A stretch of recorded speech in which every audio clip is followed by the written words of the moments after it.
You see, when people say things about us and things like this, we need to get out of our ego. We need to get out of our self-centered bubbles.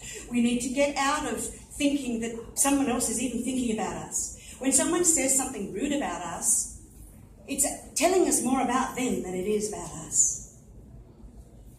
So respect your mind, respect your wonderful God-given body with all its talents. Choose to look after it. The body is the temple of the Spirit.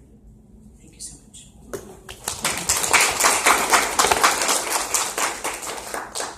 Who's next? Good morning. My name is Michelle Konechny. I'm from the United States, and I'm a life coach and a holistic healthcare practitioner, massage therapist. I'm a teacher. I taught massage therapy for a couple of years, and I was a science major. So it's a little bit weird, at least in my country, to be working in a holistic industry where we talk about energy and we talk about, just receiving the energy and moving from your heart, and then you have the people that that's just all woo-woo stuff out there that doesn't mean anything. But actually in college I was a science major, and I love that science is now catching up and it's actually showing. I love heart math. And I don't know about statistics in any other countries, but one of the statistics that we have in the United States is that 90% of everything people go to the doctor for is stress-related. 90% of everything that we go to the doctor for is stress-related. And most of that stress comes from here, so that right there means it's preventable. If you can keep yourself out of stress and being choice, we can avoid most of that. And then when we do go to the doctor, they give us medication that creates other types of stress in the body and creates more disease. So, speaking to a bunch of women, and I have a man in the room too. Okay, so when I refer to all women, I'm actually referring to all people. Okay. We tend to feel, especially as women, a lot of responsibility. We're very busy. We have careers, we have families, we have children. In different cultures, there are other responsibilities that we feel. And so we're busy. And we feel that all of this is on our shoulders to handle, to manage. And that's wonderful. And I don't think there's anybody in this room or at this conference that doesn't have a dream of helping to change the world, to improve the world. We have these huge dreams, and so we're feeling that responsibility of sharing our gifts to improve the world and to change things for everyone. So having all of that responsibility is wonderful and it's fabulous. But the real responsibility at that point becomes taking care of yourself first. We have all of these priorities of family and children and career, but if we are not our own first priority in our self-care, everything else will suffer.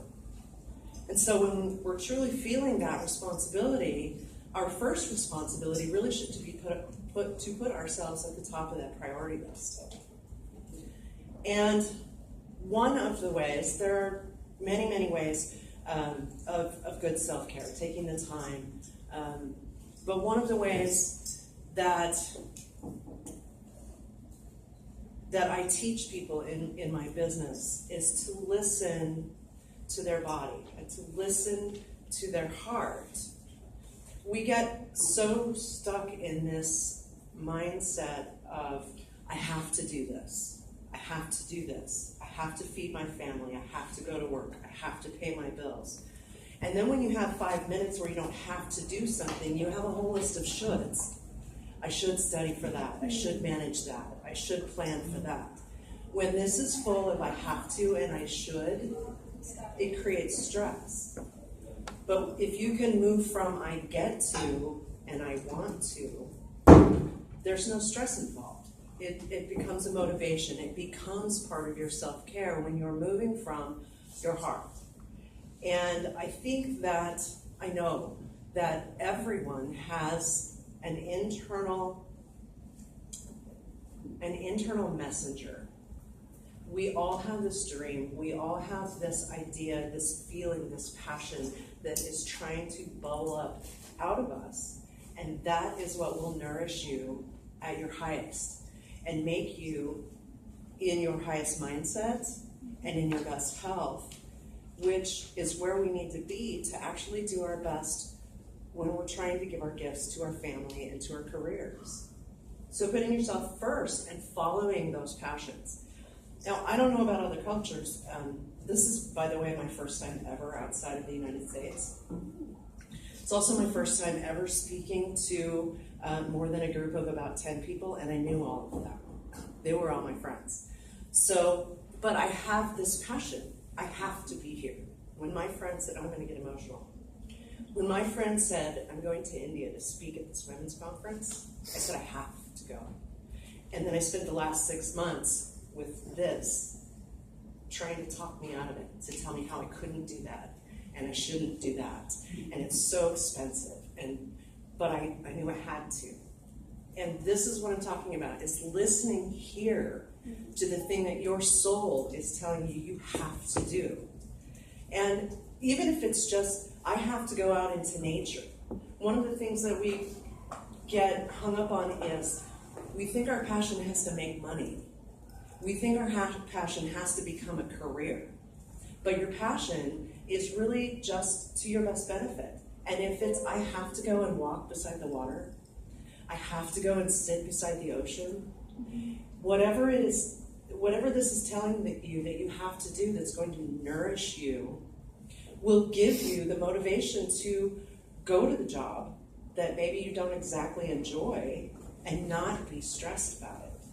Not create all of these stress chemicals that are going to break down your health and put you in a grouchy mood where you're not serving your family to the best, to the best of your ability, where you're not serving your career to the best of your ability. But when you put yourself first, and if your passion, if your heart is telling you what you need to do is go create a career, fabulous, do that. That's kind of what I'm working on right here. But it doesn't matter, as long as you are first. I have to pay my bills. Yeah, but if you're sick because you're stressed and you have all of this dragging you down energetically and physically and emotionally, you're not going to make as much money. I have to take care of this relationship. Well, maybe not. Maybe you need to let go of that relationship because it doesn't serve you. It doesn't feed your soul. And when you let go of this stressful thing, let go of the thing that feels heavy and move toward the thing that feels light, even though you don't know what's next, the universe is going to provide whatever is next. You step into the first thing, and everything else shows up. I've spent a lot of my life living most of my life living in I should do and I have to, because I was too afraid, because I planned. I make lists. I'm a science major. I want to know the proof. I want to know every little step between here and there. But an inspired life doesn't work like that. A happy life and a healthy physiology and a stress-free life doesn't work knowing every step. You're never going to know that. But I know this step. I literally had an anxiety attack pushing the button on the computer to buy my plane ticket. That was huge. But after that happened, the next step showed up. And I had less of an anxiety attack over pushing that button. And I had a little bit less anxiety about getting on the airplane. I'm just moving toward the thing that my heart tells me that I have to do, because this is feeding me. And I showed up here really having no idea what I was going to say, because planning all of that out ahead of time was me trying to say the right thing to you, to impress you, to make sure that you liked me. And that shifted until an hour ago. I kept having these thoughts of, well, I have to say this so that they'll like me, so that I'll be impressive, so that I look like I know what I'm talking about. And that you would have recognized the inauthenticity of that. So my goal for myself, and honestly the most stress-free way that I have figured out to move through life, is to just take this step. I don't need to know what the rest of my life is going to look like, or even what the rest of my day is going to look like. And it takes 90% of the stress out of my world.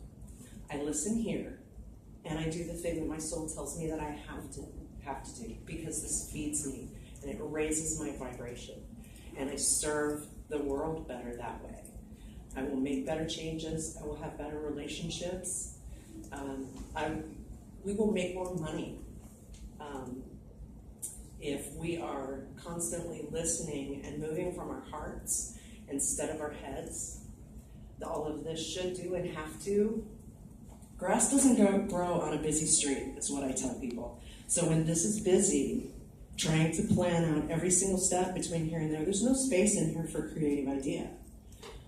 So if we move from should do and have to get to and want to, the universe will support us in that. It will show you the next step, and it will move you into a future that has more opportunities, more money, better relationships. I always say that the universe has way better ideas than I have.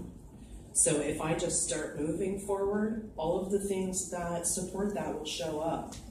And it's a healthier place to be. It's a happier place to be. And I think ultimately I serve my community, my family, and my world better from that place by putting myself first, by making myself that first priority and taking care of myself first. I really, really, really appreciate all of you being here. This has been an amazing experience. And who's next?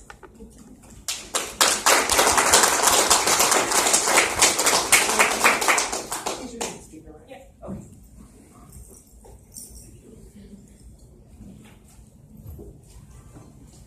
Good morning. Good morning. I'm sorry to be late because earlier session went on and on, back-to-back sessions. And apologies for being late. And when we are at our best, we can give our best. There's no dispute on this, we all agree on that.